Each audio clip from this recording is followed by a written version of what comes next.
screen, so hopefully... So you might have to hide... Yeah, there you go. There we go. Excellent. Hello everyone and welcome to the first in the 2022 seminar series for Sociology Out West. Today in our inaugural seminar session here at Murdoch University we have two presenters, Associate Professor Joe Elkin-Hall, who's Director of the Korea Research Centre, and Dr. Jerry Northcote, who is the Head of the Sociology Discipline Group. I don't probably get that wrong here at Murdoch. So Joe is going to be presenting a paper, Docile Bodies or Social Bodies, what qualitative interviews reveal about the gaps in current research on Korean beauty cultures.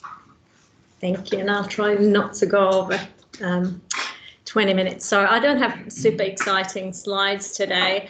What I was hoping to present to you today is kind of something that I've been thinking about. I'm in the middle of eternally writing a book, which will be hopefully published sometime this century. And I've been researching bodies and beauty cultures and sociology of the body and various technologies of the body in South Korea now for about 10 years, just over 10 years.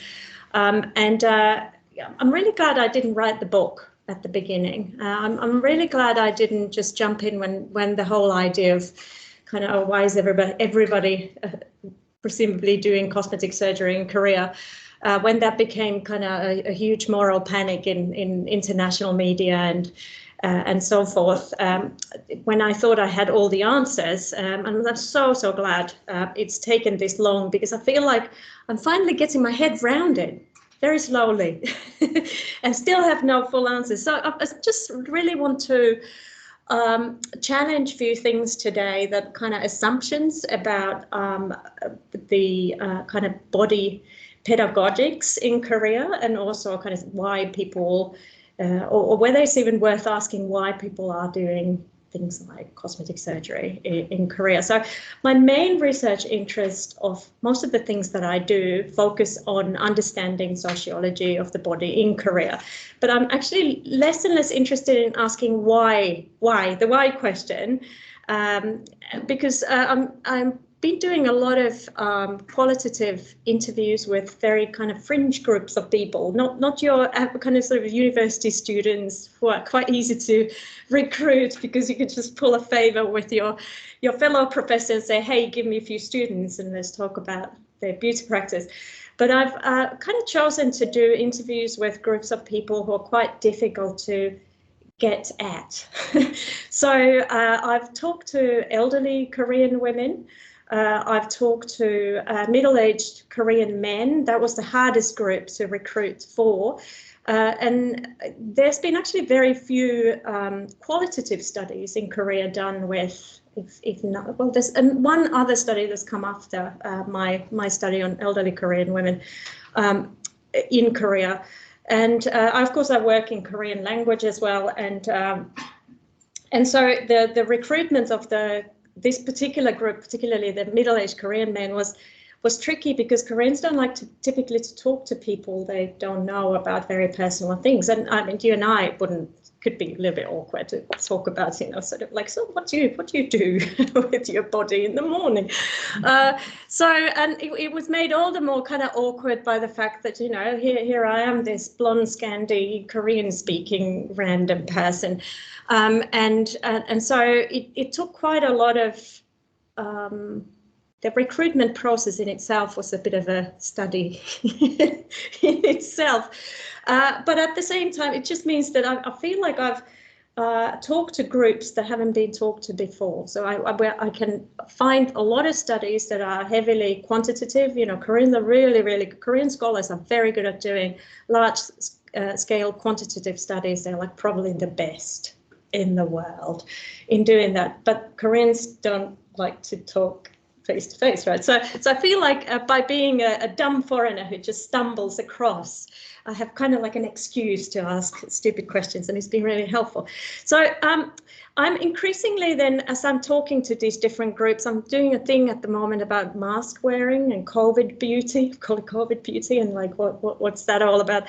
And I've also talked to and I haven't published anything on this, but sort of youngish people who've left university already in their 20s. So I'm talking to different kinds of groups. I also want to talk to middle-aged women, but in countryside. Next. So I don't want to talk to urban populations anymore. I want to understand what like farmers do and what they consider as why they do different kinds of aesthetic practices. So the reason why I've probably taken half my time now already by introducing this, but the reason why I'm kind of increasingly thinking about why these ideas and kind of media representations of Korean beauty practices, particularly mediated through pop culture, K-pop, and also kind of media reporting on BBC and various other things. There's something really, what is that, disturbing, but something that makes me really uncomfortable about the reporting, because by talking about the bodies of the other, right, what tends to then happen is that these bodies become all bodies, as if there was no agency at all. And when you actually start doing these snapshots of qualitative studies, which you can't generalize from, about the whole population's sort of aesthetic practices, what you start actually realizing is that there's no one beauty culture, but there's beauty cultures. And then you start understanding the kind of nuances of that not only are the motivations different, but the meanings attached to those everyday beauty practices, they vary quite heavily between one group to another. So they're not just individual, but we can see sort of kind of different groups of people using everyday beauty practices differently. And I think it's really important to talk about this, because also in Australia, there has been a sort of tendency to other, like, for example, the bodies of Asian Australians. In 2013, and there was an SBS broadcast program called Change My Race. And my friend Jane Park who's at Sydney University, she's a Korean American. She was interviewed for that one, and she was absolutely livid for having been edited to say something that she didn't mean to say. But this one caused a little moral panic at the time when it came out, and it referred to, and I'm quoting, our young Asian women having surgery, all of them clearly, having surgery in order to change their race to better fit into the predominantly Anglo society. You can read a very fiery critique of this in Jane's and my article that came out in 2016. But there is something I think is really important then. I'm increasingly convinced about two things. One, the importance of qualitative studies, like small ones as well, which some in some disciplines they hate, because apparently you can't generalize everything. I'm just saying exactly that thing. We should not generalize. We should look for nuances. So it's really also interesting that it seems to be so difficult to understand bodies when it kind of seems so straightforward, because we've heard about this kind of beauty work equals oppression, whether it's colonial or consumer capitalist or patriarchal or whatever. But again, as you start digging in, you begin to see that it's not such a simple story. So, and then we have these images as well. I mean, and the idea of, what is masculine. I mean, you could argue that these Korean, and there's a Japanese men there as well. We could argue that these guys are effeminate because perhaps in your view, these men may appear effeminate. And yet this tells me, as a cultural sociologist, that view tells me more about you than it does about the one thing that I'm really interested in, which is how do cultural notions of gender, competency and class are performed in everyday workplace, and also in exceptional, such as on stage, K-pop stage contexts, right? So I'm also looking at K-pop and representations of masculinities. And I will show you a picture of BTS again later.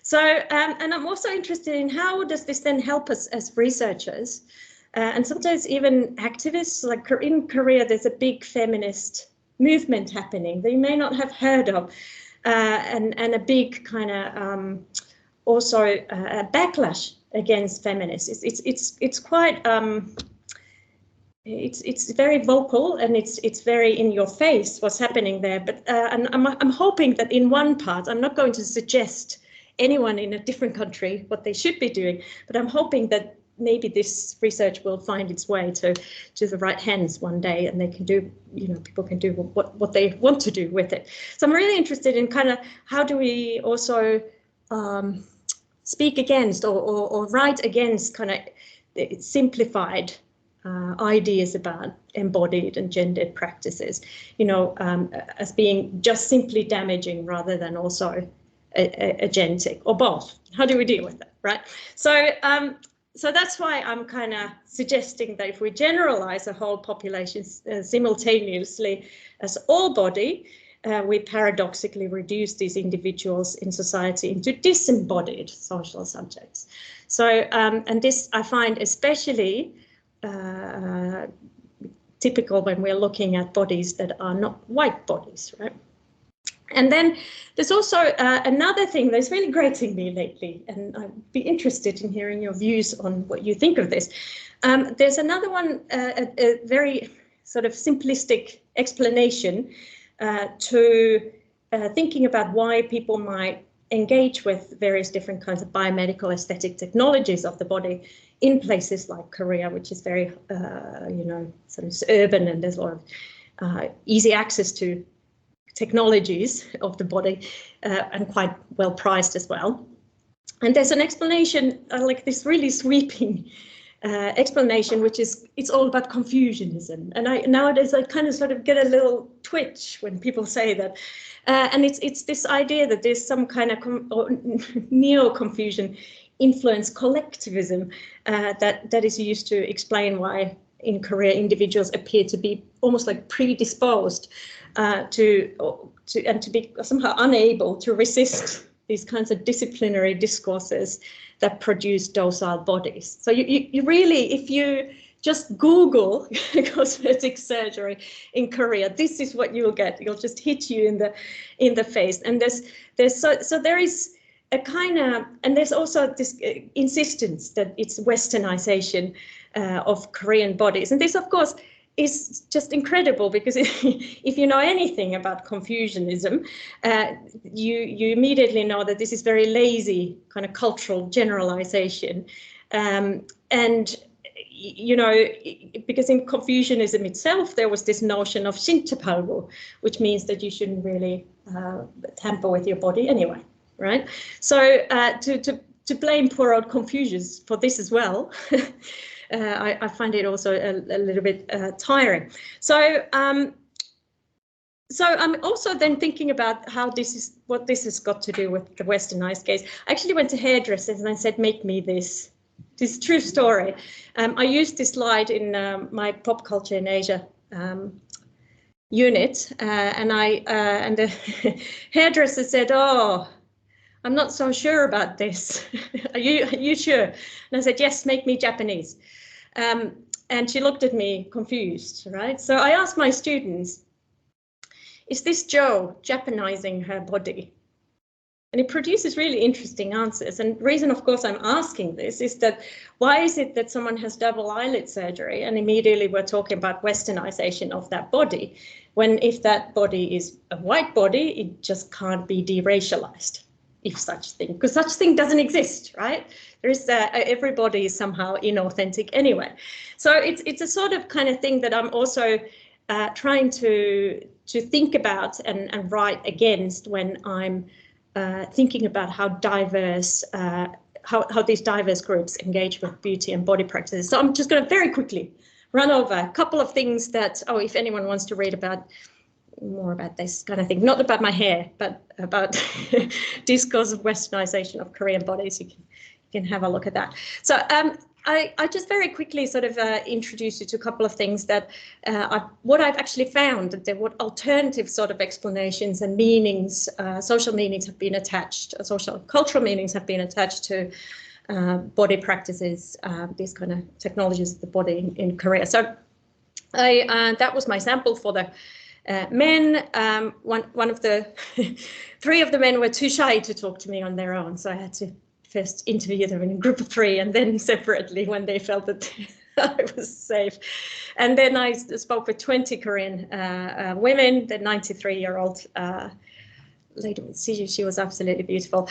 And then I'll say a couple of things about K-pop if I have time. If anyone wants to read a bit more, there they are. They've all been published, so done to death. So let me just give you a couple of examples of what the men thought about the beauty practices. So the prevailing kind of media assumption of why men, middle-aged men as well, you might have read this in some news article if you've been following these things. One of the explanations why men are doing surgery in Korea is because they're worried about being sacked at the grand old age 40. This is actually true that in Korea you start thinking about retiring when you hit 40, because that's usually the time when your company will think about moving you on. So this narrative, of course, draws very heavily on the kind of US and Western European context, where we think about our bodies as a kind of brand, and we have to kind of enhance this brand.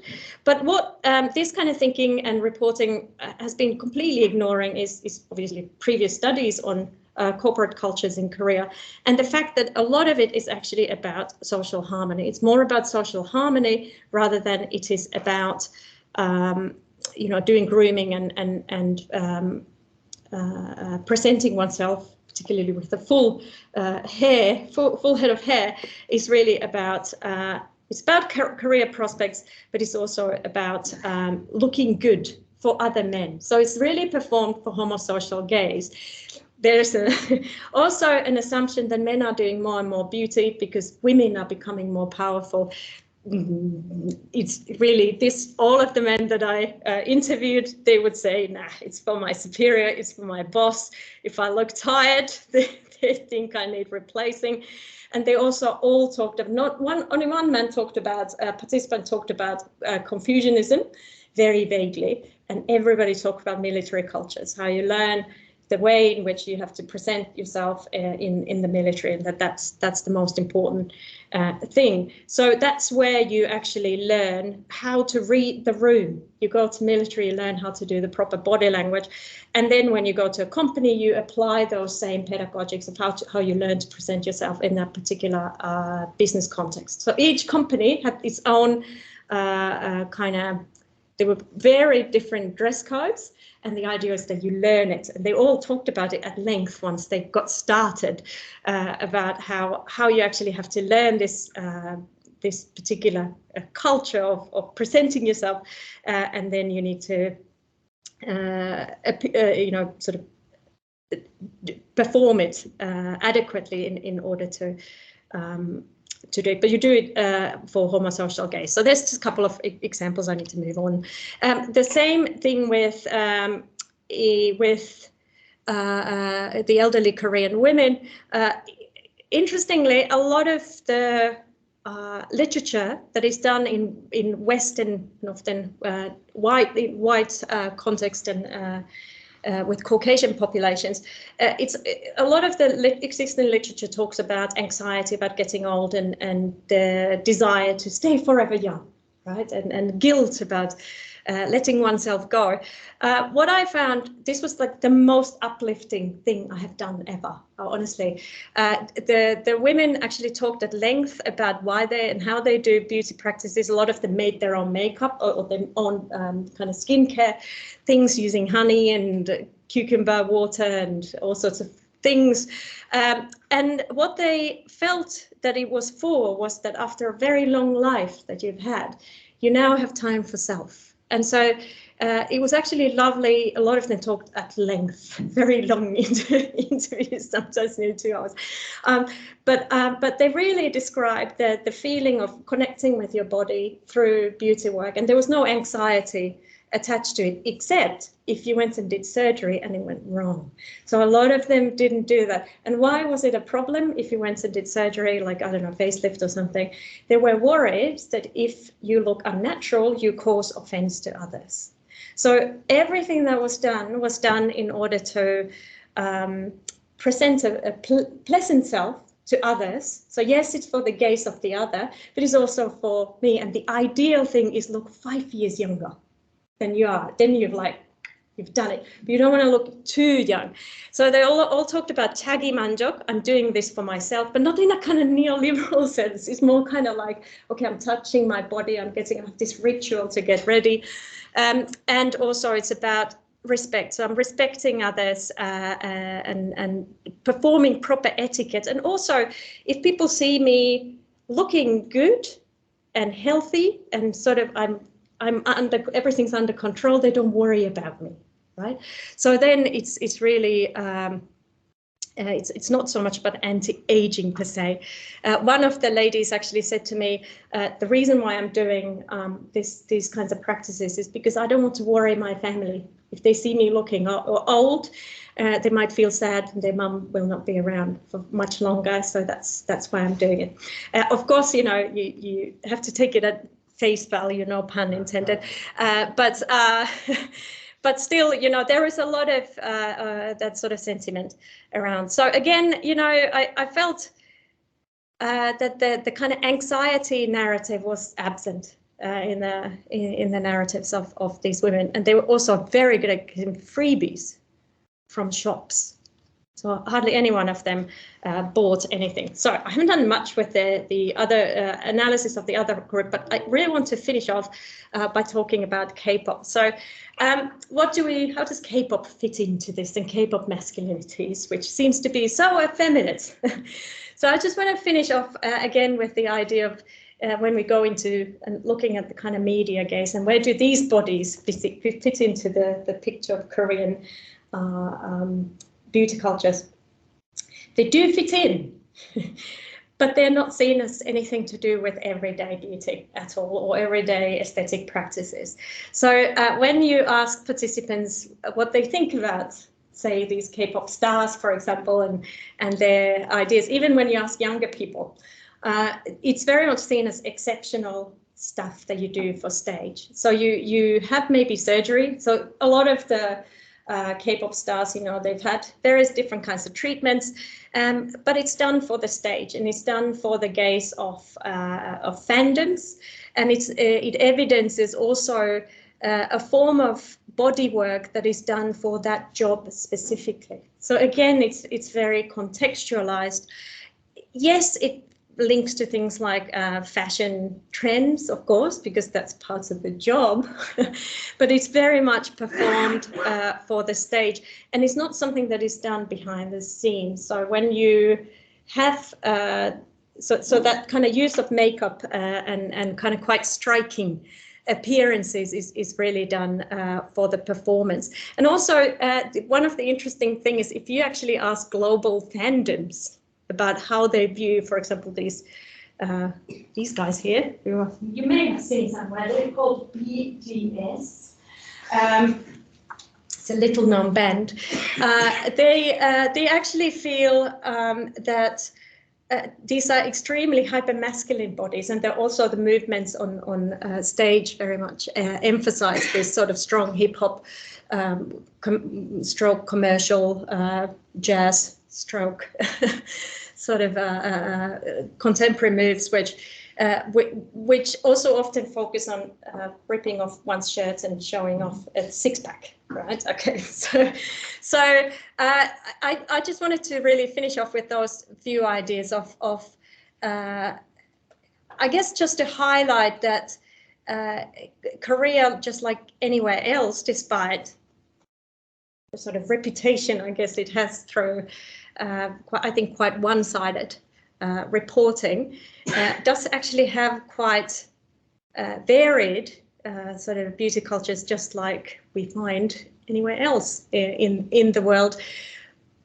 But also, interestingly, despite being quite conservative, there is more freedom also to play with signifiers of masculinity rather than we find, for example, in Australia. So if you have an image of these guys are called ATs, right? Yeah. ATs. So when they first exploded on the stage, if you like, they were seen as quite cutesy, and it seemed very kind of, again, by Western media, effeminate.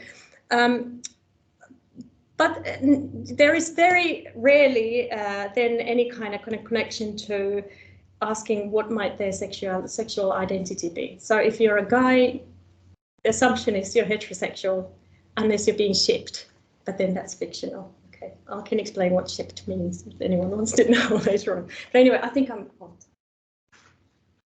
Perfect timing. Oh, good. I was holding my breath. I can't remember what my conclusion was because my thing ran out.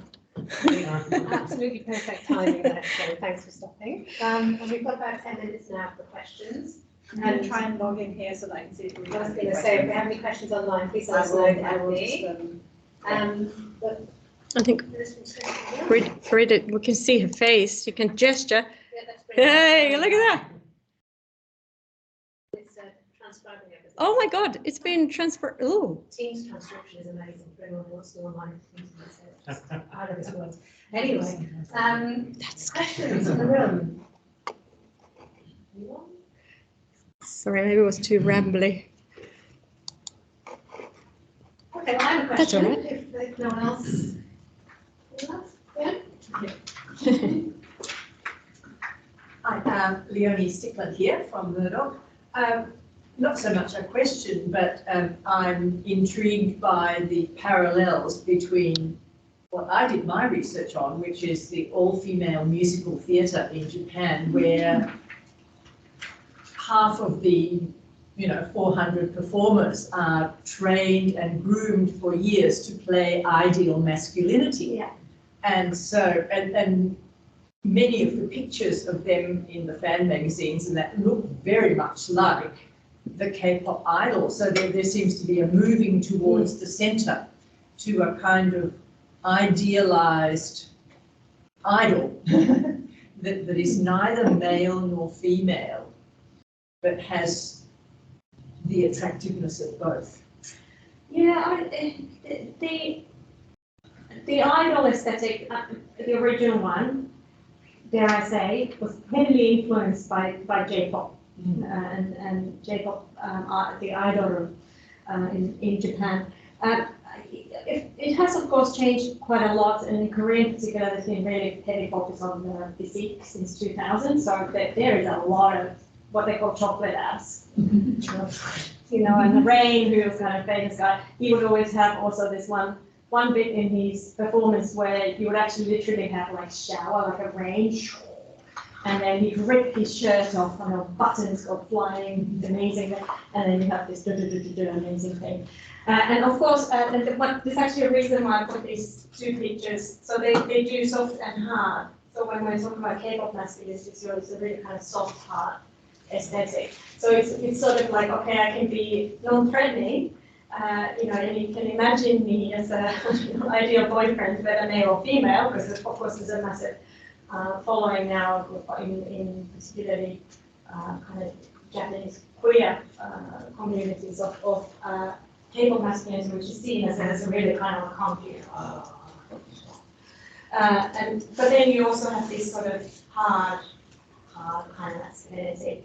And then by having these amazing chiseled, beautiful faces, you can also ship, which means the fans can imagine relationships between the that's called Dutch shipping. You can imagine, so you can write these stories about who's going out with whom. So the idols are actually forever flexible, and you can always imagine your own idol to be what you want him or her to be. And so that's why they are a product in the sense that they are, and they know that they are a product as well for the time being, right? So that's why they're not really seen as ideal masculinity as such. So you won't find a 40-year-old guy who says, "Oh, I want to look like a bee from BTS," because you're seen as something. It's a stage. It's for the stage, and it's also like if you're a university student, you want to do this kind of aesthetic. It's kind of, oh, yeah, you're in your 20s, and then you go to the army, and then you grow up, right? And then you go to weight complete, and then you do what the rest of us do, which is knock down soju. And yeah, that's okay. Farida has a question. I'm going to take one so she can see you. Can we unmute her on the, there we go. Hey, Joe. Oh, there she is. She's there. Thanks so much, Joe, for your presentation, and thanks, Kathy, for working out a way that I could also kind of be there, even though I'm home with COVID with no symptoms whatsoever. So thank you, and apologies that I'm not there. As usual, I have a sort of a question that I haven't worked out quite how to frame it as a question, but I was really struck by the photograph of you with the I don't know, manga character, I guess. Which I was kind of, if I was with it and cool, I would know who that character is. I've been thinking about the black fishing phenomenon, which is the criticism that some pop stars have experienced, where white women present themselves, generally women, present themselves as in some ways black or having elements of kind of black culture and so on. And I wonder how that fits in with the interesting kind of concepts that you're playing with in terms of questions of acceptable and non-acceptable beauty practices, the appropriation of the other, questions of agency versus the imposition of kind of alien cultural norms, which I guess is the thing that you're critiquing there. And I wonder if you've thought about that, and if you haven't thought about it, it might be something to kind of think about, because I think it's an interesting a recent phenomenon that needs some study, sociological study. Thanks. Thank you. Yeah, I think others have looked at that already. So in this book, in Craig's book, she's really amazing, by the way, Maxine Gregg. So if anyone's actually interested in doing any beauty politics stuff, this is a really amazing collection of different things where there's also the kind of, I can't remember which one of the authors, but there's a chapter there on a similar kind of thing. So I haven't really researched it myself, but what I've also been interested in is because of the popularity of K-pop, there's now some people who are also interested in looking more Korean. So they're actually having surgery to look more Korean. So there's this guy from London, and I've forgotten his name now, but he is getting so much hate because he's had a number of surgeries to make himself look more Korean, and he's this bloke from the UK, and people are very cross because he doesn't know any Korean. So what's he trying to prove? But he wants to look. I think he wants to look like Jimin from or something from BTS, and then there are a couple of K-pop bands as well that are completely non-Korean, but it's the non-Korean fans who are very angry about it because they feel like this is a huge cultural appropriation. It's not really Korean, right? So there's an interesting kind of whole notion of authenticity, I think, in the K-pop space or in the pop culture space is actually something that I would very much like to look into further and have discussed with my students, but not written on yet. There's not much to write. Maybe, yeah. But I feel lucky to be in this field because there's so much to do. Love you sharing it with us. So thank you very much, Jo, for the presentation. And now we have Jeremy, Dr. Jeremy Northcote, who's still going to get this role with the head of the sociology major. Closer here at Murdoch University. And Jeremy has a paper today titled Rejecting the Expert, the Challenge to Reason and Evidence-Based Dialogue in a New Public School.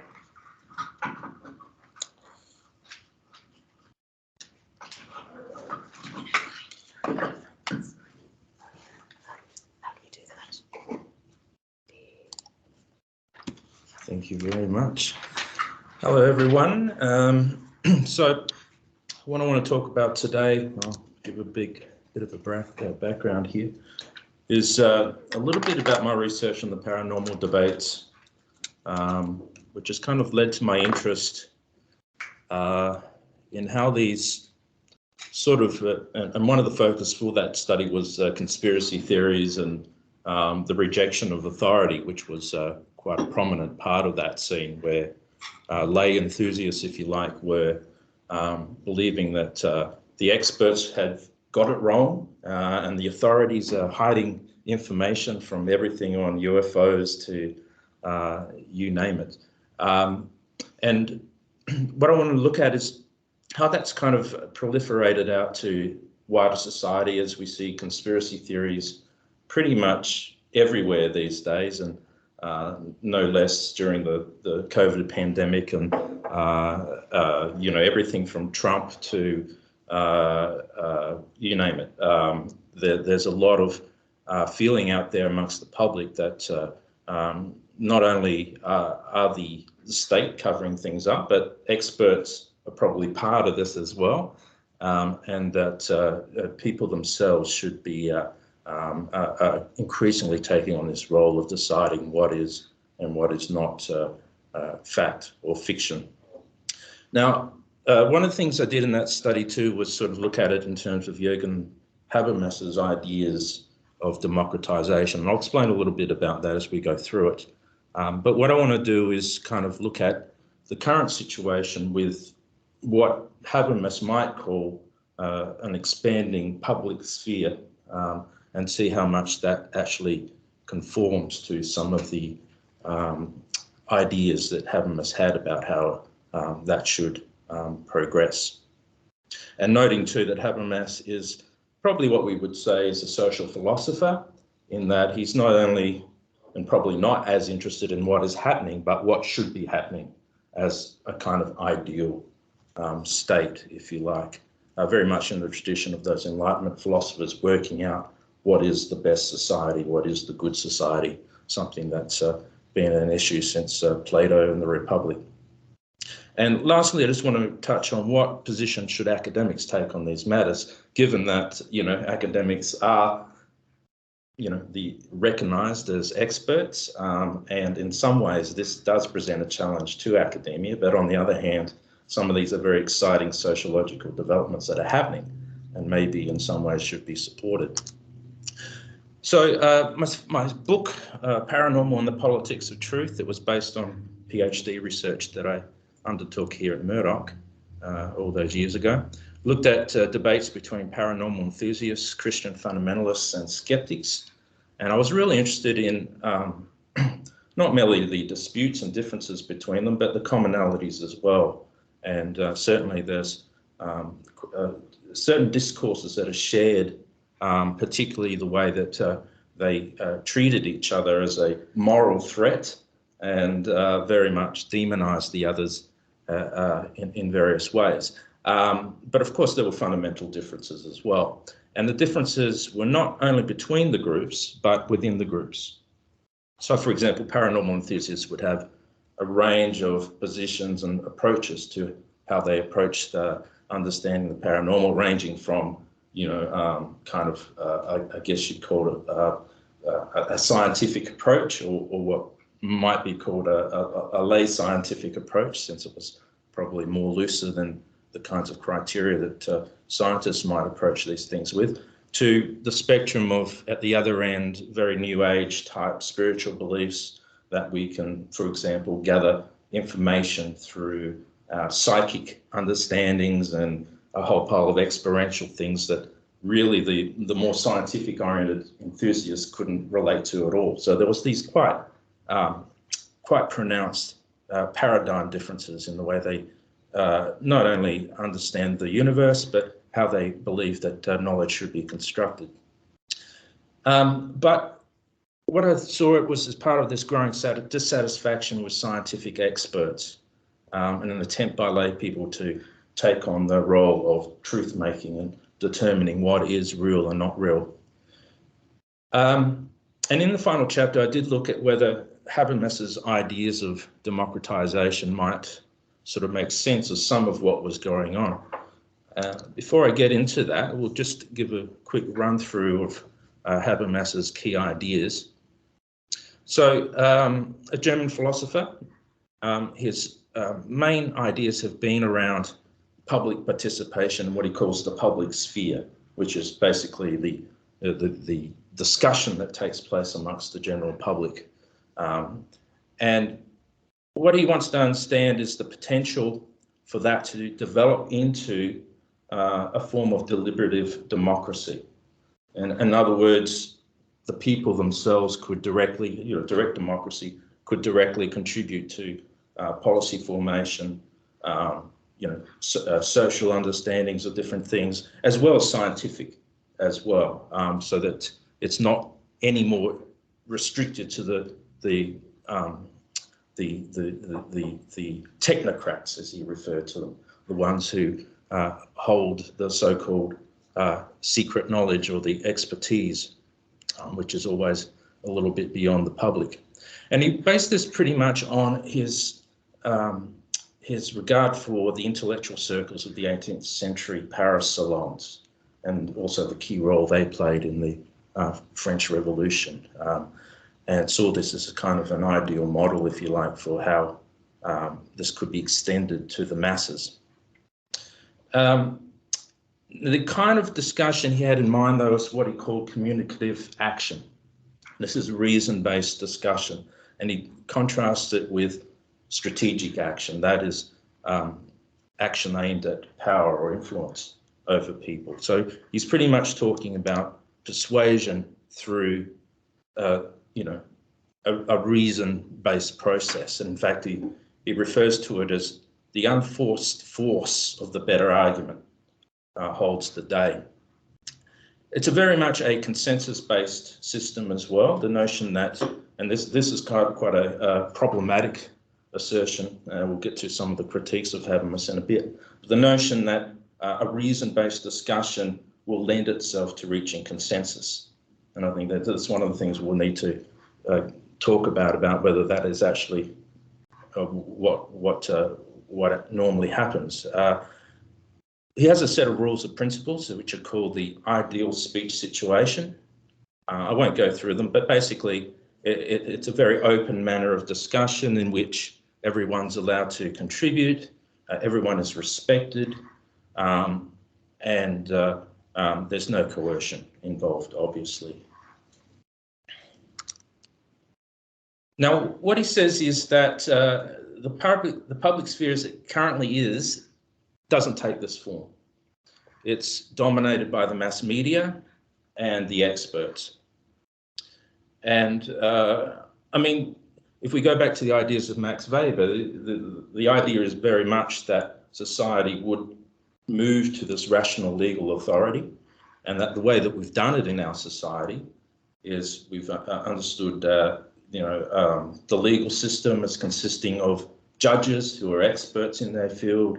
The politicians in this representative democracy are a professional class. I might question the term professional, but they're certainly a class of people dedicated to that profession. And of course, we have academics who are supposedly the specialists in the rational regard as well. All of that, however, involves specialists. And the lay public are simply ones who vote for their representatives who, as far as Habermas is concerned, take their direction from the technocrats or from other groups as well. Of course, Marx would have said they take their direction from the capitalists, and there can be a whole pile of elites, but at the very least, it's not being directly done from the public. And so it doesn't mean that we have a society that necessarily expresses the will of the people, perhaps only in an indirect way. To the extent that the general public are involved in these matters, it's usually a private matter, or at least it has been. And even then, there's been restraints on what people, to the extent to which people can privately engage in this. For example, it's always been seen as bad manners to discuss religion and politics amongst, at the dinner table or wherever, because, that could always be a cause of conflict. So you never discuss those in polite company, was the saying. And so even in the private sphere, there's been kind of limits to what people can, how people can engage in these sorts of issues. To the extent that we've had a sort of direct public involvement, it's often been through issue-based groups, those joining movements or groups dedicated to particular causes, organising petitions, participating in protests. Now, of course, what we've also seen is the rise of the internet. And that has been pretty exciting for a lot of people interested in the potential for this kind of democratisation that Habermas was referring to. And there's a whole string of scholars who've been talking about the potential of the internet, particularly in its sort of Web 2.0 configuration, which is the emphasis on social media and public engagement as opposed to these kind of static websites where the internet kind of was dominated from prior to in the early stages. Interestingly, Habermas has said very little about the internet and its potential. And Rasmussen actually thinks Habermas is quite negative on the internet's potential, and probably for some good reason. We'll go through some of that in a moment. So getting back to the research briefly that I did, I found that they reject expert authorities. They do see themselves in terms of people power, in the sense that they feel they can lobby the government to release information. They're all very excited at the moment about the Pentagon releasing images of UFOs, and there being an official kind of inquiry now into the nature of that. And of course, they, continue to believe that, they should be at the forefront of helping that out. And there's a lot of groups out there still who are, not going to just hand it over to the Pentagon to leave it to them, but they've got to keep sort of applying pressure. Now, the thing I concluded from that study was they were way too factionalized to produce much consensus other than sort of general ideas like, yes, the government should release more information. Yes, scientists should take this seriously. But as far as understanding how this, these things are, there's total disagreement and total differences due to a lot of those different paradigm, those sort of paradigms I was talking about before. What I've seen and what I think everyone's seen in the years over the years is an expansion of these kinds of notions of cover-ups, conspiracies, and a greater interest of the lay public to take the forefront in determining what's true and not true. We've seen it started really, like, we could go right back to the moon landing and JFK and all that sort of stuff. Although that stuff is still very much still in the present, it's still being recycled, if you like, because of this ongoing interest in conspiracies. So around 9/11, there was a widespread views that that was orchestrated by the US government for various reasons, if not just to justify a 20-year war in Afghanistan, which was great for the military industry. WikiLeaks, of course, and the revelations that have occurred around that, but we'll talk about WikiLeaks in a little bit more later. Global warming skeptics have been at it.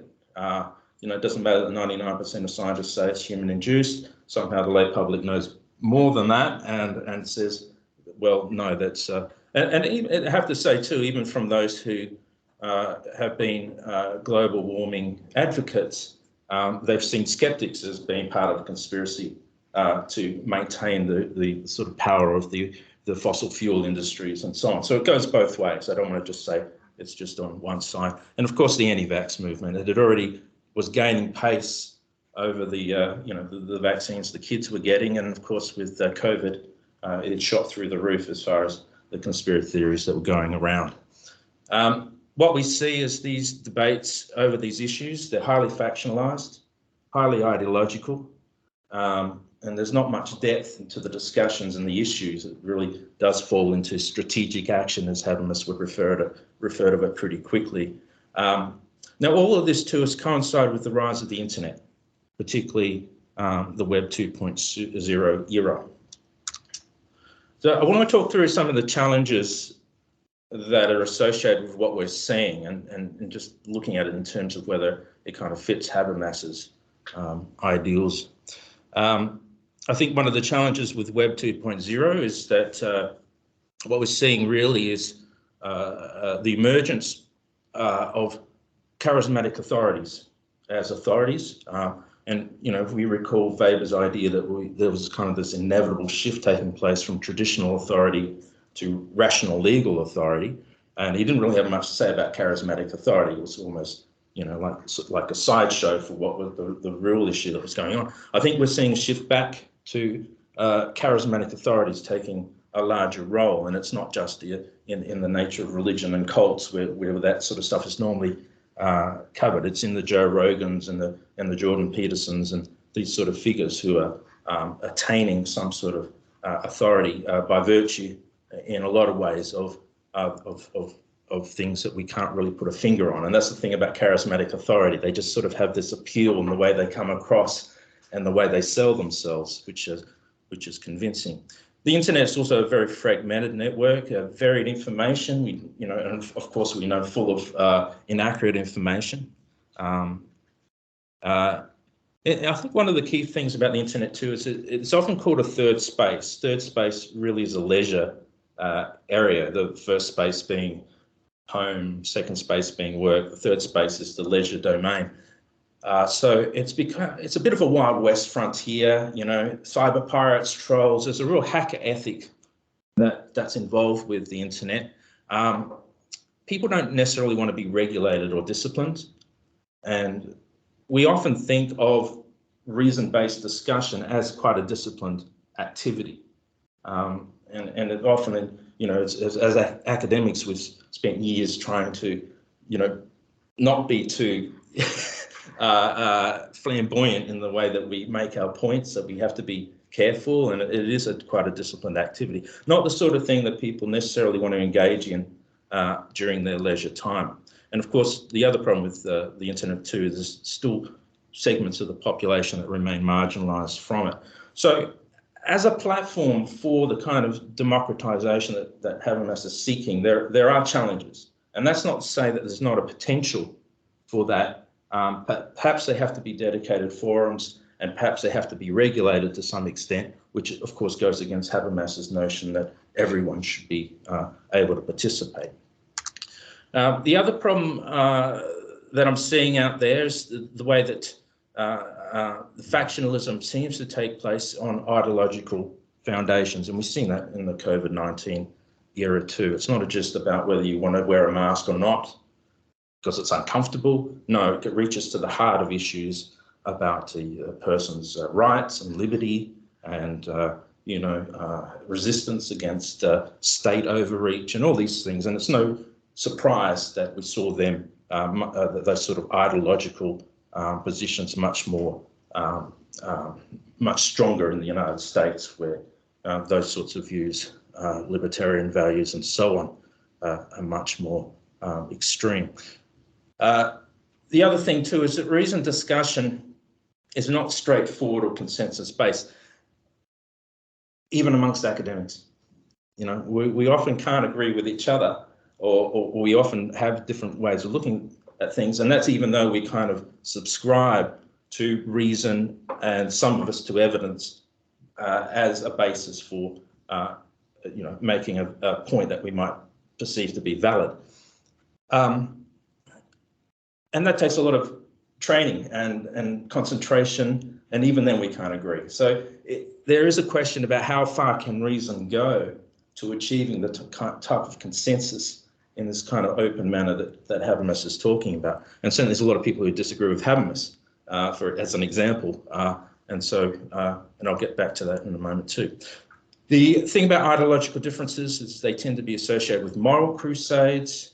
And this was the thing about the paranormal debate. And one of the shared ideologies or discourses, if you like, you can insert whatever you like in that sentence there.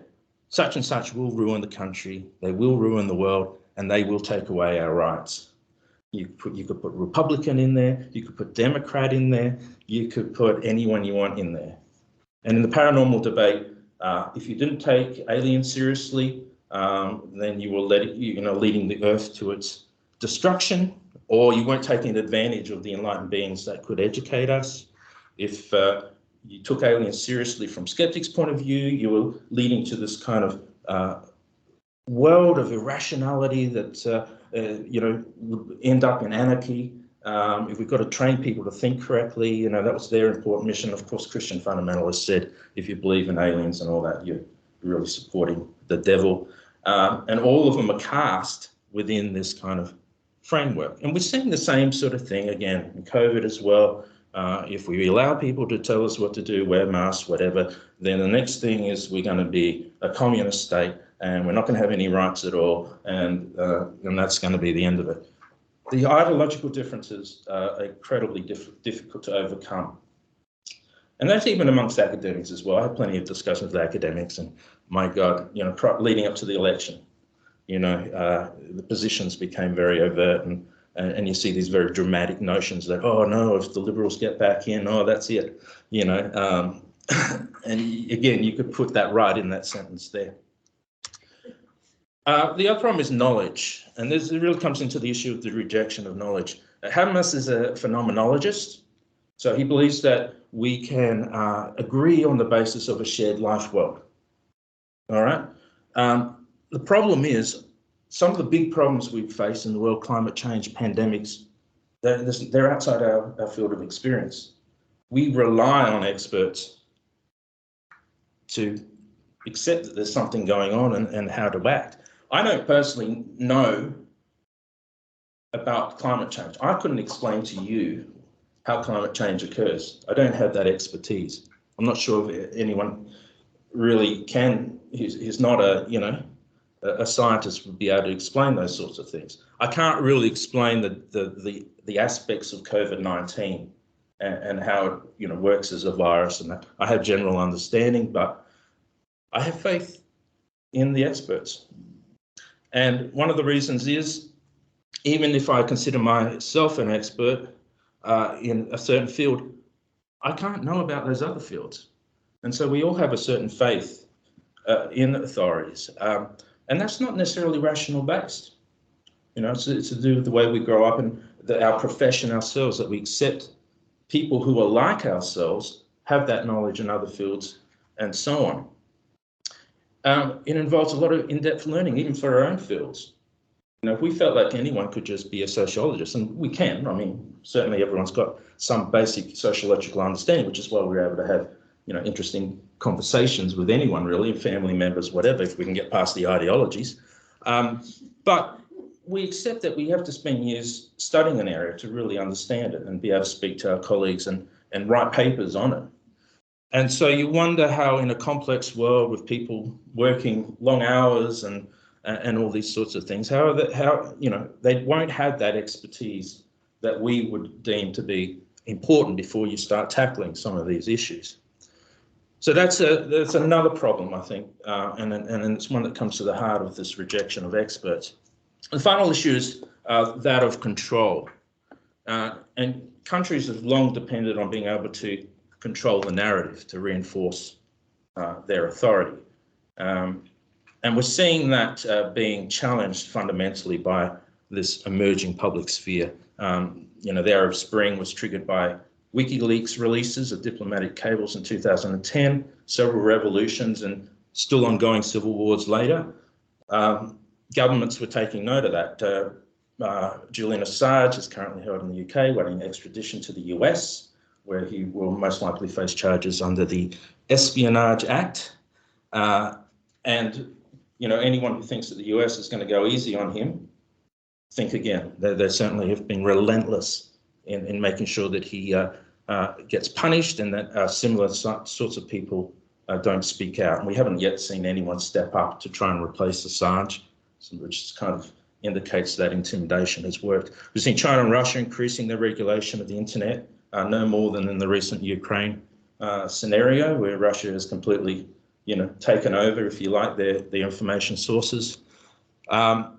But it's not just in China and Russia. Social media companies are increasingly censoring information. Anyone involved in hate speech or incitement to violence. Trump got his Twitter banned, although Musk said he might give it back if that takeover of Twitter goes through.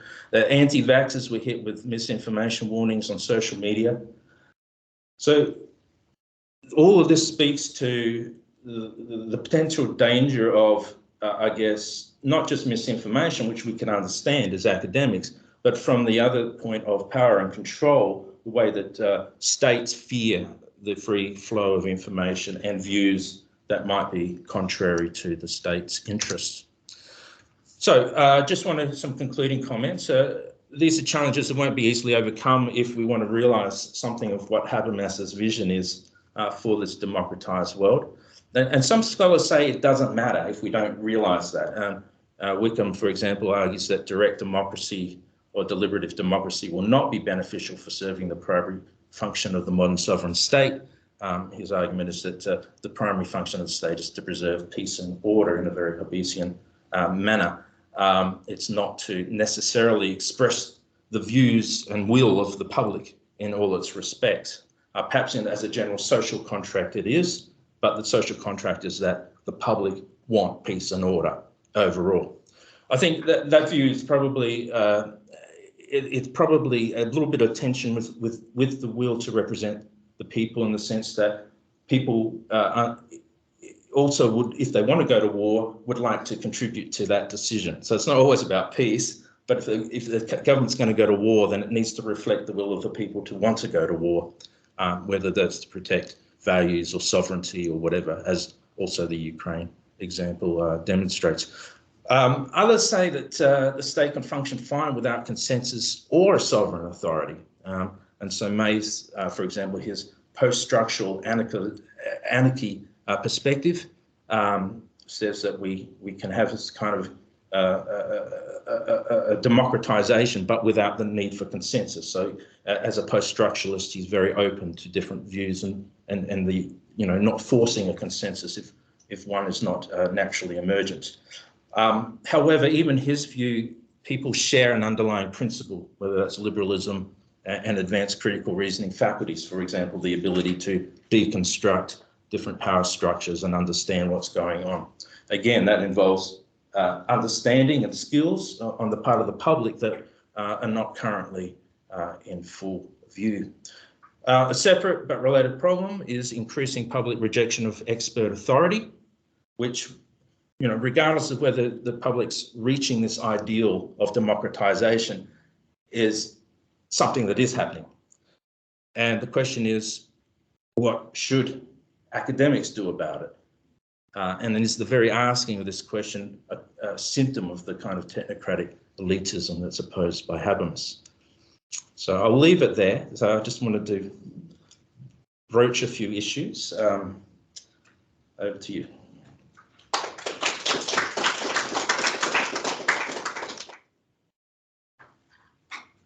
Thank you, Jeremy. I have to say, as a lifelong Nessie enthusiast and a great believer in the migrating fascism theory, I have been raging inside about evidence and lack of evidence, especially the lack of evidence, for my whole life. One thing you didn't know about me. Okay, so we've got about 10 minutes to discuss. What would you like to do then? Alan will come to you next. Thanks for that, really fascinating. I'm just wrapping up a research project looking at the coronavirus, looking at social media discussions about the vaccine program in Australia.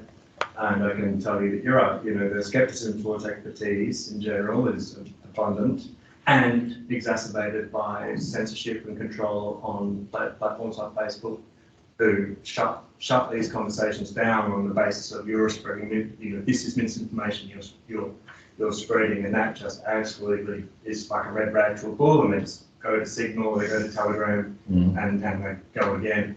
So, what I think, one thing I think that I'm sure it's just a misrepresentation, I'm sure you're not labouring under this, but I think what's really important as academics and public intellectuals is not to think that you have to be an expert in everything. It's not Habermas's claim that we need to be experts in everything. The claim is that you can redeem your claims to truth when called upon. for your justifications for your actions. And this is the principle of democracy. So when thinking about, okay, what can we do as academics that isn't a technocratic elite, you cite your sources, you make them as openly apparent and evidence, your evidence as apparent and easy to access as possible. And you keep doing that, and you make sure that all of your claims are transparently accountable, right? And that's the principle. And as long as we get that, like, this is just so crucial when you're dealing with, if you're dealing with anti-vaxxers or QAnoners or whatever, any form of public expertise, is to be able to say, well, this is why I believe what I believe. This is the evidence that pushes me to believe this. What's your counter argument? How do you counteract this argument? Engage that conversation, and then then you have the transparency that builds legitimacy. Like the Habermas project is about engendering a legitimacy through that transparency, not just saying, oh, they're the experts who have faith in them necessarily.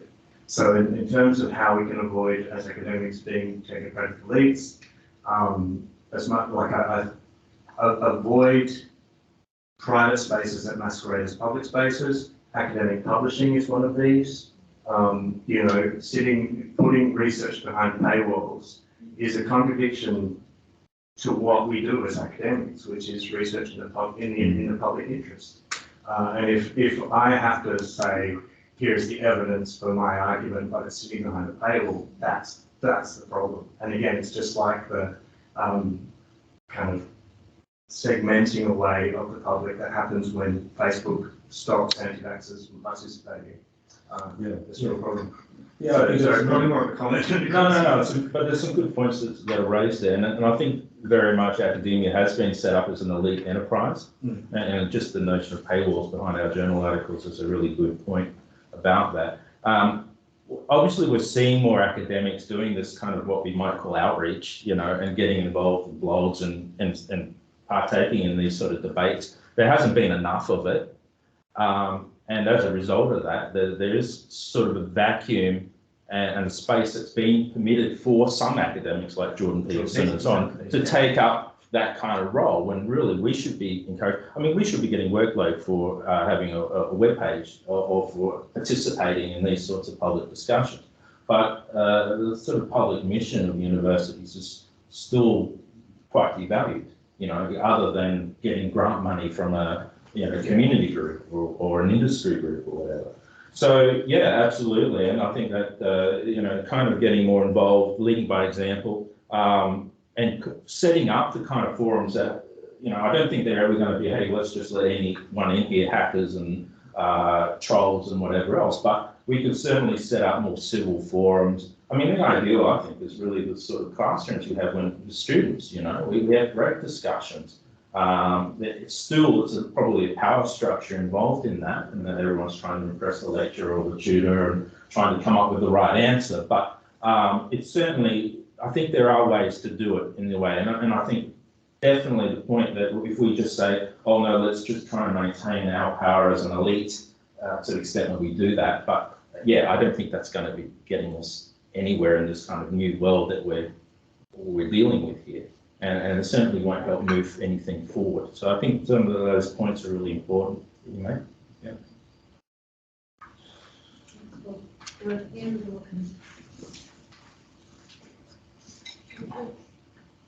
Thanks so much, Jeremy. That was great. I was just wondering if you, or even if Habermas has said anything about private ownership of our public sphere and how it actually produces, or even, well, it encourages distorted communication. Yeah. So Habermas does talk a lot about the commodification of the public sphere. And I believe this was a process that happened pretty early on, and particularly, I think the focus was very much on the way the media was sort of monopolising the public sphere, and that there was obviously private interests there. And one of the recent things we've seen too is the way that these, whether it's Gina Reinhardt or Elon Musk, they've all been trying to grab a slice of the media, and then you wonder, okay, what's your motivation there? Is it just what you think is a good investment, or are you trying to sway it in terms of these kind of private enterprise interests and so on? And Yeah, look, that would certainly be inconsistent with what Habermas is saying. He's really talking about an open sphere that has no biases or self-interest or, private industries kind of, steering it in a way that sort of suits them. He wants it free and unencumbered sort of thing. So Habermas has had a fair bit to say about that aspect.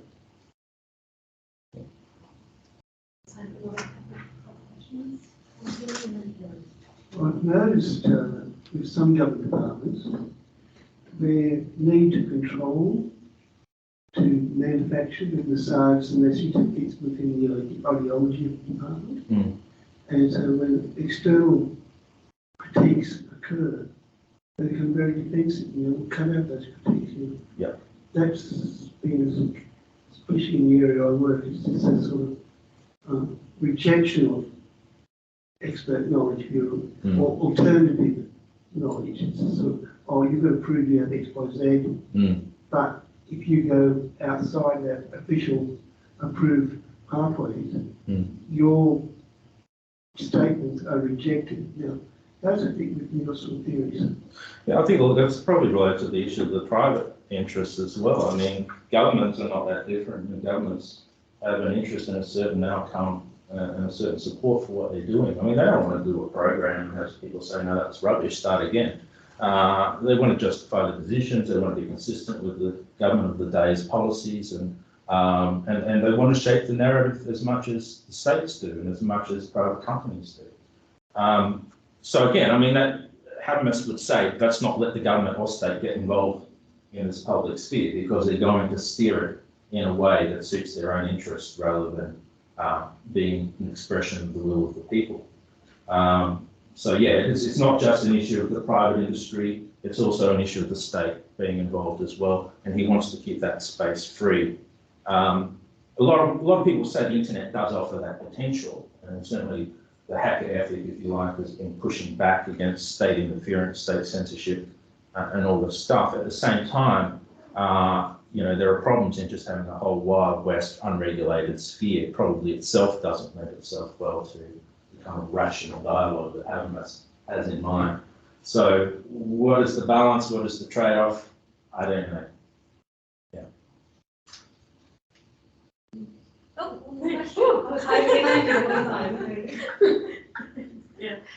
Well, I'm going to try to bring the government back into it. I was just wondering if you've had a chance to, or if you've come across this initiative in Finland, where the school curriculum, or the schools actually, or kids have been taught since 2000, and there was like a big fake news campaign by Russia that attacked Finland, and then the response by the government was that how to identify fake news was going to be part of the Finnish curriculum. It's now being rolled out. It's my nephews actually gone through this, and they learn things like how statistics can be used to distort data, how to check your sources and things. So you now have like this whole sort of educated tiny army of fake news spotters growing up. So I'm just wondering how does that fit in with Habermas? So Habermas probably isn't onto that as much as I would be, because as a phenomenologist, the notion of evidence doesn't really have much appeal to him. It's more about the experiences and that. But of course, I don't think experiences solve these evidence problems. So what you're saying really is that, and I would agree, if you're going to try and realise some of these ideals that we're talking about, you need sort of this early education. You can't just wait for kids to get university. And even then, how much are they learning critical thinking outside of the humanities and social sciences?